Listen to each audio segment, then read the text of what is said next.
voltamos para a nossa segunda videoaula do módulo 3, onde nós estamos falando do casamento civil, ainda nesse formato de tela, com a leitura desses procedimentos de habilitação para o casamento, né?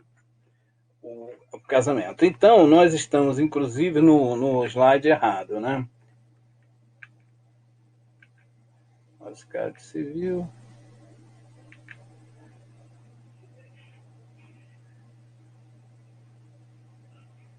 Então, nós vamos agora a algumas questões de invalidade do casamento, segundo o Código Civil, que torna nulo, né? É nulo o casamento contraído, né? O artigo 1542 fala sobre isso. Primeiro, pelo enfermo mental sem o necessário discernimento para os atos da vida civil. Ou seja, pessoas que não conseguem discernir por questões de problema mental, né? Pela infringência de impedimento, né? O artigo 1549 diz: a decretação de nulidade de casamento pelos motivos previstos no artigo antecedente, pode ser promovida mediante ação direta por qualquer interessado ou pelo Ministério Público. É anulável o casamento, o artigo 1550. De quem não completou a idade mínima para casar, do menor em idade núbil, quando não autorizado pelo seu representante legal, por vício da vontade, nos termos do artigo 1556 e 1557, do incapaz de consentir ou manifestar de modo inequívoco o consentimento, realizado pelo mandatário, sem que ele ou outro contraente soubesse da revogação do mandato e não sobrevindo coabitação entre os cônjuges, por incompetência da autoridade celebrante. Parágrafo único. Equipara-se a revogação à invalidade do mandato judicialmente decretada. O artigo 1551. Não se anulará por motivo de idade o casamento que resultou gravidez.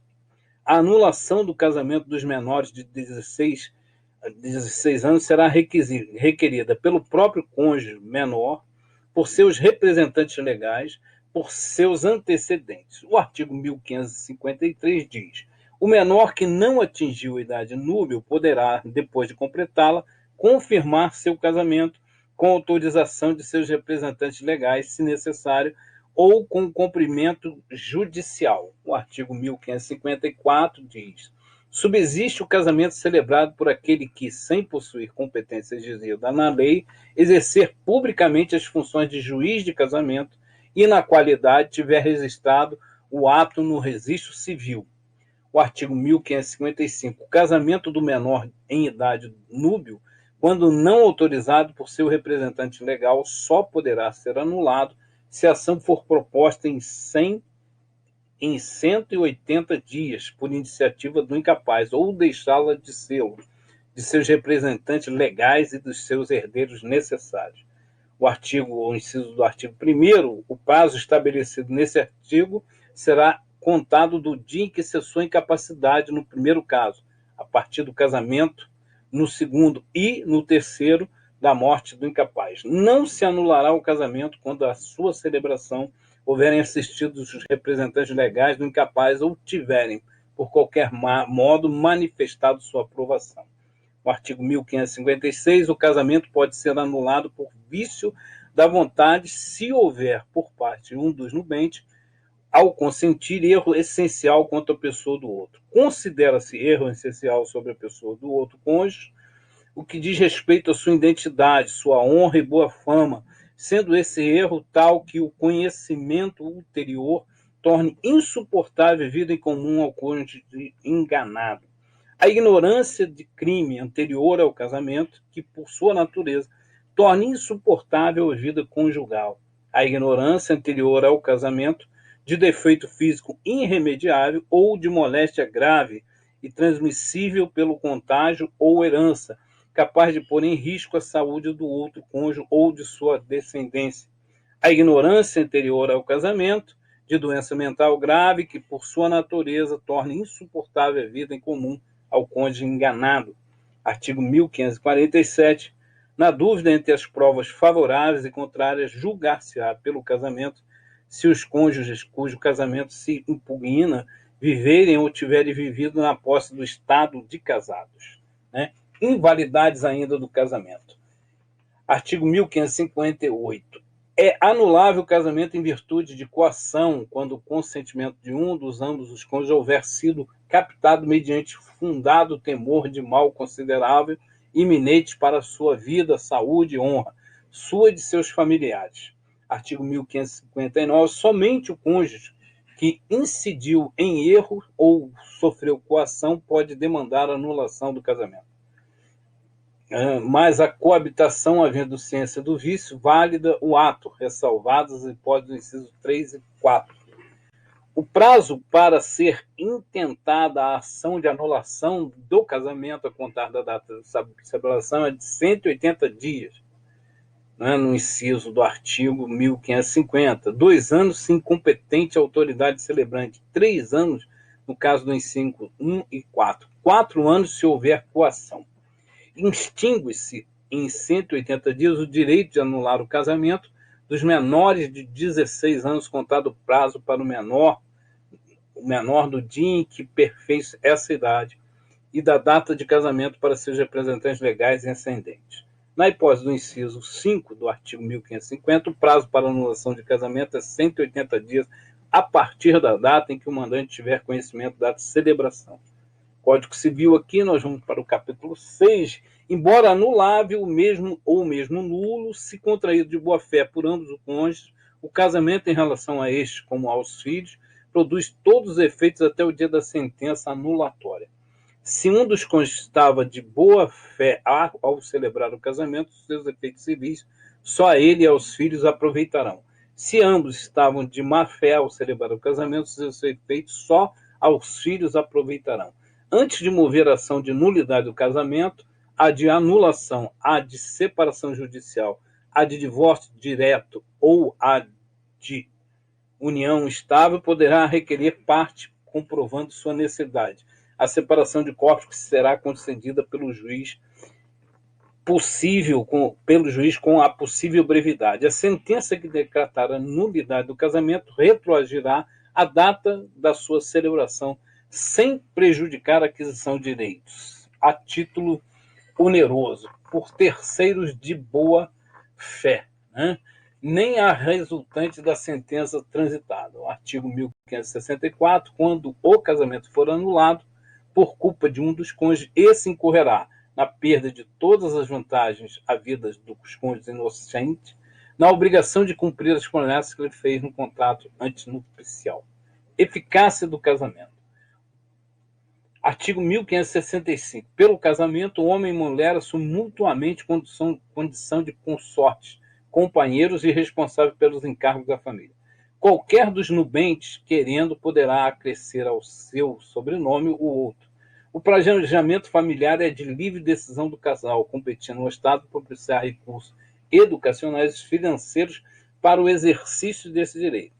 Vedado qualquer tipo de coerção por parte de instituições privadas ou públicas.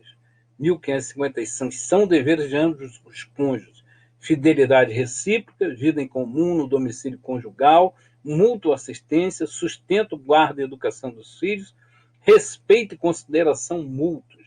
Artigo 1567. A direção da sociedade conjugal será exercida em colaboração pelo marido e pela esposa, sempre no interesse do casal e dos filhos.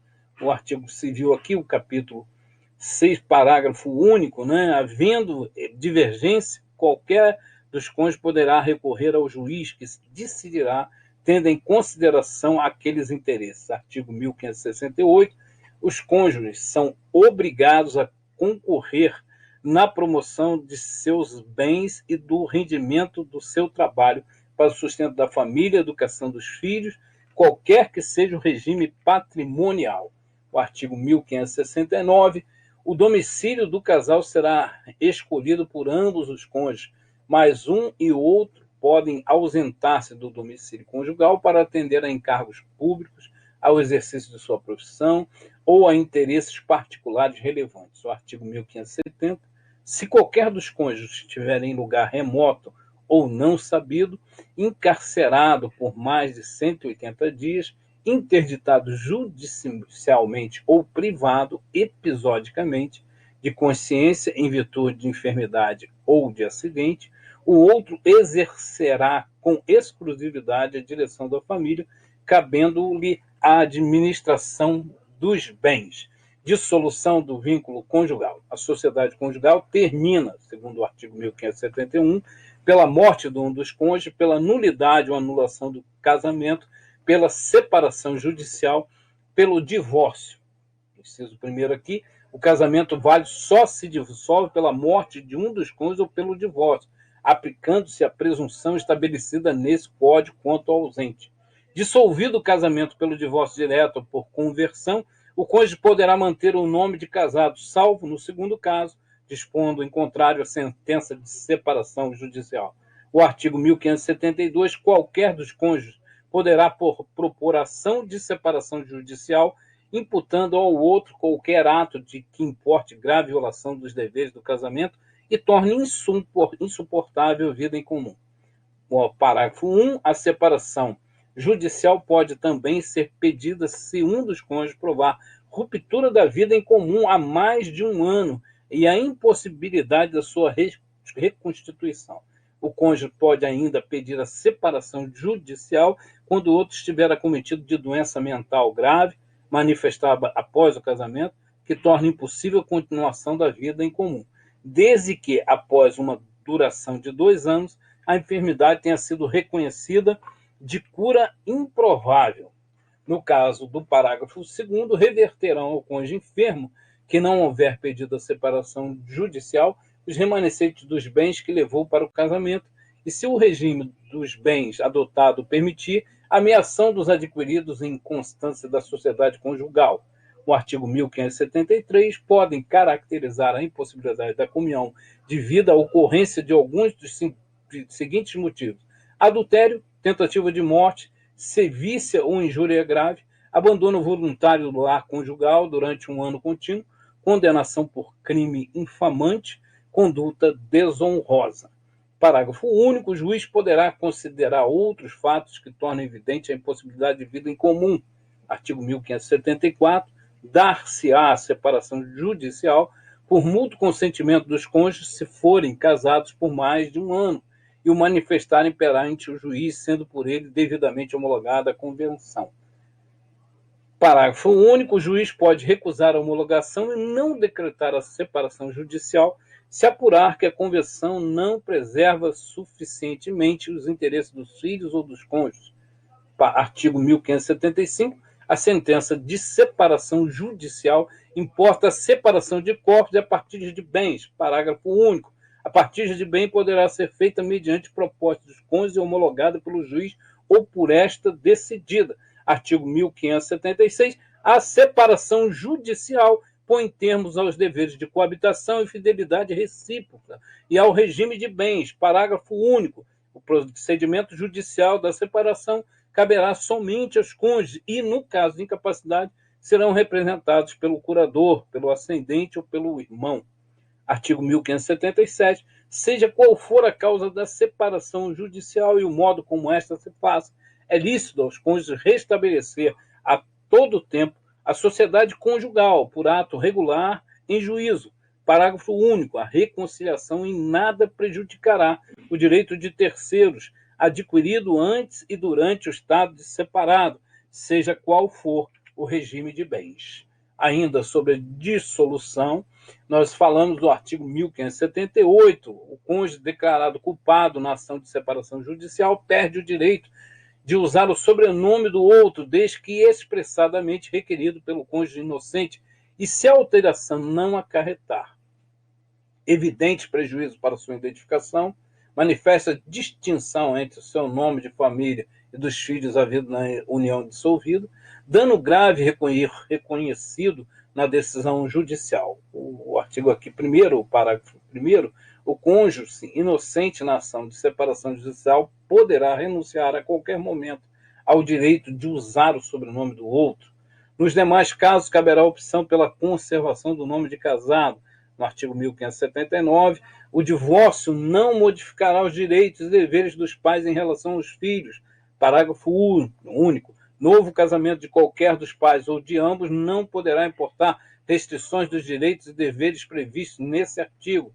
Código Civil, no capítulo 7, artigo 1580. Decorrido um ano do trânsito em julgado da sentença que houver decretado a separação judicial ou da decisão concessiva da medida cautelar de separação de corpos, qualquer das partes poderá recorrer sua conversão em divórcio.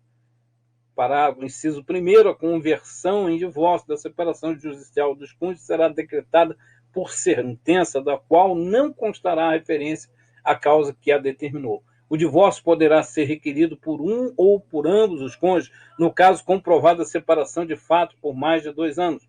O divórcio pode ser concedido sem que haja prévia partilha de bens. Artigo 1582. O pedido de divórcio somente competirá aos cônjuges. Parágrafo único. Se o cônjuge for incapaz para propor ação ou defender-se, poderá fazê-lo com um curador ou ascendente ou irmão. Nós vamos abaixo aqui ver algumas das leis, da Lei 10.406, de 10 de janeiro de 2002, que entrou em vigor em 2003, que trata desse pacto antinupcial, também conhecido como Convenção Antinupcial. Contrato em que os noivos eles vão definir e detalhar o regime de bens que vai vigorar durante o matrimônio. Então, o título 2 do direito patrimonial, subtítulo 1 de regime de bens entre os cônjuges, capítulo 1, disposições gerais. O artigo 1640. Não havendo convenção ou sendo ela nula ou ineficaz, vigorará quanto aos bens entre os cônjuges o regime de comunhão parcial. Parágrafo único. Poderão os nubentes, no processo de habilitação, optar por qualquer dos regimes que este Código regula. Quanto à forma, reduzir-se-á a termo de a opção pela comunhão parcial, fazendo-se pacto antinupcial por escritura pública nas demais escolhas. Capítulo 2 do Pacto Antinupcial, artigo 1653, é nulo o pacto antinupcial se não for feito por escritura pública e ineficaz se não lhe seguir o casamento. Artigo 1654. A eficiência do pacto antinupcial realizado por menor fica condicionada à aprovação de seu representante legal, salvo as hipóteses de regime obrigatório de separação de bens. Artigo 1651. É nula a convenção ou cláusula dela que contravém a disposição absoluta de lei. Artigo 1656. No pacto antinupcial, que adotar o regime de participação final nos que aquestos, poder-se-á convencionar a livre disposição de bens imóveis, desde que particulares. Artigo 1657. As convenções antinupciais não terão efeito perante terceiros, senão depois de registrados em livro especial pelo oficial de registro de imóveis do domicílio dos cônjuges.